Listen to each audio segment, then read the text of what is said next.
En daar gaan we beginnen. Ja, het beste uit jezelf halen. Onze ogen zijn op hem gericht. Ook die van de koning, de koningin en de 3 dochters. En nu komt de eerste vluchtcombinatie. De vluchtcombinatie. De Cassina. Is goed. Kovac is... Oh! Hij mist de Kovac. En ligt daar als een slachtoffer op de mat. Het is een centimeter wat hij mist in de combinatie. Zonde. Hij had ontzettend klasse hoe hij dan toch gewoon even binnen 4 seconden weer omschakelt. En toch eigenlijk zien de rest van zijn oefening foutloos uitturnt. Dat liet het mij nog heel moeilijk. Mij, ik vind het echt heel knap. Ja, die halve wereld stort toch even niet op zo'n moment. En hij pakt het toch met team weer op. En nou goed, het is net doors.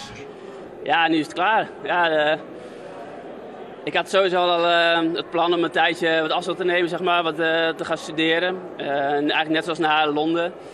En de planning is om in ieder geval naar volgend jaar, richting volgend jaar toe te werken. Of het nou goed was gegaan. Maar ja, in dit geval ook. Eerst even een tijdje eruit en dan weer de energie en motivatie vinden natuurlijk. En dan denk ik dat ik gewoon doorga.